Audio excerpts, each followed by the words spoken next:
नमस्कार मंडळी, जर तुमचं शिक्षण 10वी पास झालं असेल तर तुम्हाला महाराष्ट्र शासनाच्या मार्फत GMC लातूरमध्ये गट ड वर्गाची एक नवीन जाहिरात प्रसिद्ध करण्यात आली आहे। यामध्ये मित्र तुम्हाला वेगवेगळ्या संवर्गातील 79 जागांसाठी तुम्हाला पदभरती असणार आहेत।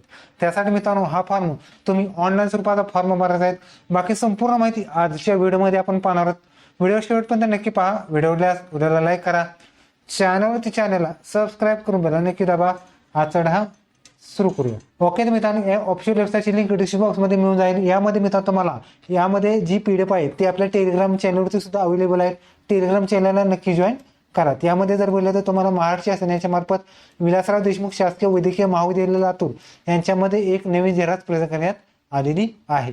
यामध्ये जर बोललं तर तुम्हाला वैद्यकीय शिक्षण औषधद्रव्य विभाग मंत्रालय यांच्या अधीनस्थ लातूर जिल्ह्यातील विलासराव देशमुख शासकीय वैद्यकीय महाविद्यालय व रुग्णालय वर्ग 4 आणि गट ड यांची तुम्हाला सरळ सेवा रिक्त पदांची जाहिरात असणार आहे। त्यासाठी ऑनलाईन पद्धतीने कॉम्प्युटर बेस एक्झाम तुमची असणार आहे। आता त्यासाठी मित्रांनो ज्या पदावरती आहे त्यासाठी किती जागा असणार आहेत ते सुद्धा पाहणार आहोत। यामध्ये कक्षेचे पोस्ट आहेत 36 जागा असणार आहेत। बाह्य रुग्ण विभाग सेवक 5 जागा आहेत। शिपाईसाठी 10 जागा आहेत। माईसाठी 1च जागा, स्वयंपाकीसाठी 4 जागा, क्षकिरणसाठी 1च जागा, प्रौढशाळा परिचयासाठी 1च जागा आहे। रक्तपेढी परिचयासाठी 1च जागा, अपघात कक्ष सेवकसाठी 4 जागा, सहाय्यक स्वयंपाकीसाठी 4 जागा, पहारेकरी 5 आहेत, नावीसाठी 4 आहेत आणि दोघीसाठी 3 अशा 79 जागांसाठी तुम्हाला पद बसायला आहे। त्यासाठी सर्व पदासाठी पे स्केल जर बघितलं तर तुम्ही पाहू शकता। स्वयंपाकी हे पोस्ट व्यतिरिक्त इतरांना 15 ते 47,600 दरम्यान, स्वयंपाकीसाठी 16 ते 52,400 दरम्यानचा पे स्केल सुद्धा असतात। आता या सगळ्या डिटेल जर बघितलं तर तुम्हाला हा फॉर्म ऑनलाईन स्वरूपात फॉर्म भरायचा आहे। ऑनलाईन फॉर्म तुम्ही कशा पद्धतीने भरला जातो याची लिंक डिस्क्रिप्शन बॉक्समध्ये तुम्हाला मिळून जाईल। तो आपल्या यूट्यूब चॅनलचा व्हिडिओ तो पहा। ह्याची वेबसाईट जर बघितली तर vdgmclatur.org ह्या वेबसाईटवर तुम्ही ऑनलाईन फॉर्म भरायचं। त्यासाठी मित्रांनो तुम्हाला TCS मार्फत तुम्ही या ठिकाणी हा फॉर्म भरायचा आहे। आता मित्रांनो काही निवड अटी शर्ती सुद्धा आहेत।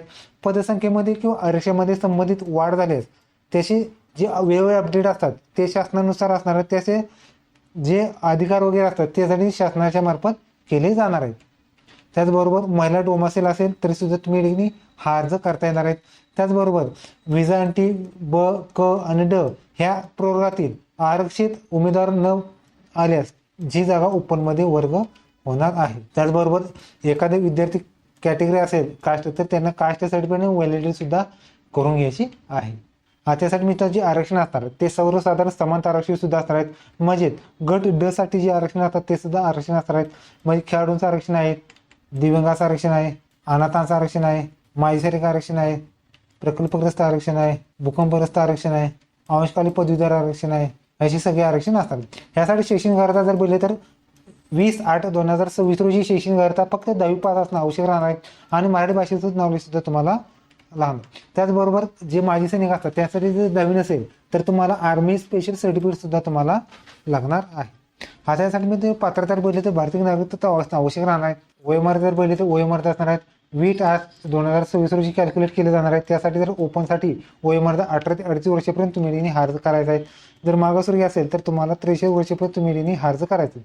त्याचबरोबर मागासवर्गीय जर बोलले तर तुम्हाला नॉन क्रिमिनल लागणार आहे। त्यामध्ये विजाटी भजब भजक भजड, त्याचबरोबर SCBC आणि OBC आणि SBC ह्यासाठी तुम्हाला NCL लागणार आहे। त्याचबरोबर अंशकालीन पदवीधरांसाठी जर बोलले तर 55 वर्षापर्यंत तुम्ही अर्ज करायचा आहे। खेळाडूंसाठी जर बोलले तर तुम्ही 43 वर्ष तुम्ही या ठिकाणी हा अर्ज करायचा। दिव्यांगासाठी सुद्धा तुम्ही या ठिकाणी 25 वर्षापर्यंत तुम्ही हा अर्ज करू शकतात। प्रकल्पग्रस्त भूकंपग्रस्तांसाठी जर बोलले तर 25 वर्षापर्यंत सवलत असणार आहेत।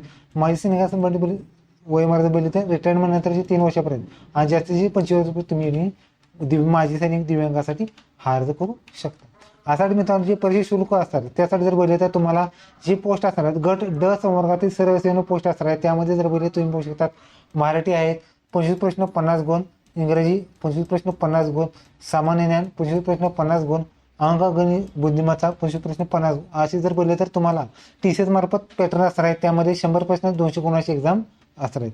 त्यासाठी जर बोलले तर 2 तास वेळ असणार आहेत।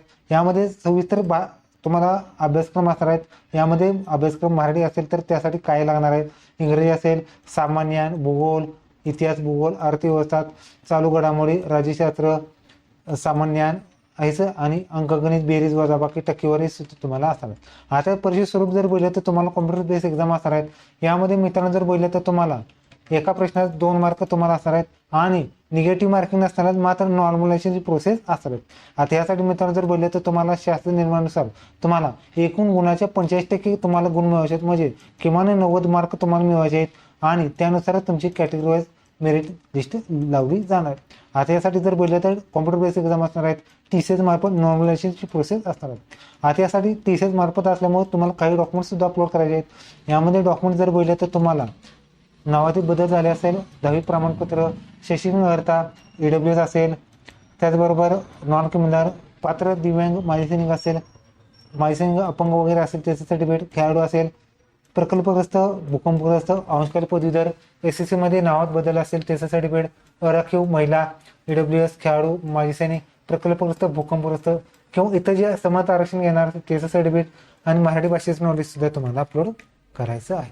आता त्यासाठी जर बोलायचं सर्वसाधारण सूचना आहेत. यामध्ये मुद्दाम तुम्हाला फक्त ऑनलाईन पद्धतीने अर्ज करायचे आहेत.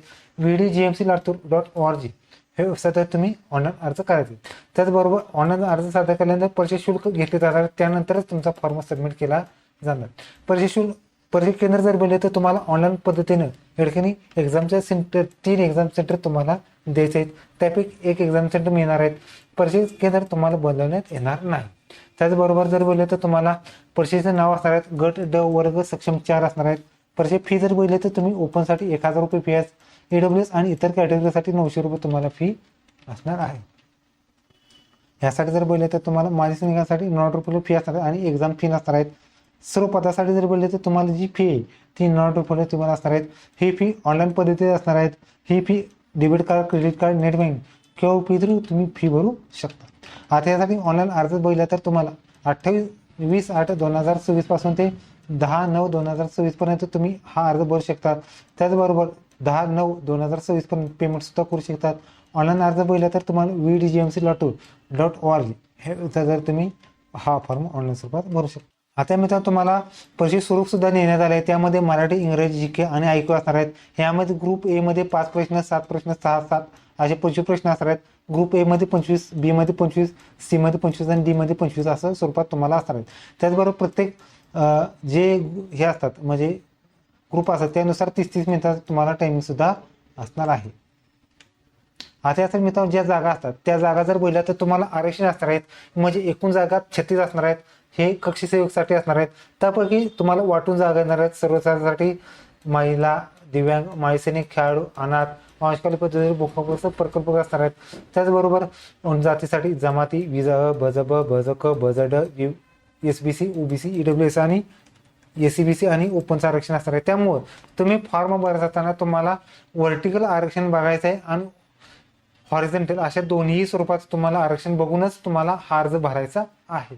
त्याचबरोबर तुम्ही ज्या पदासाठी सेपरेटली आरक्षण आणि अर्ज भरत असणार तुम्ही दोन्हीसाठी सेपरेटली एकाच लॉग इन वरून दोन्ही अर्ज करायचे आहे. ओके, तर म्हणजे तुम्हाला GMC लातूर यांच्या मार्फत एक नवी जाहिरात. व्हिडिओ लाईक करा, शेअर करा, कमेंट करा. धन्यवाद. जय हिंद, जय महाराष्ट्र.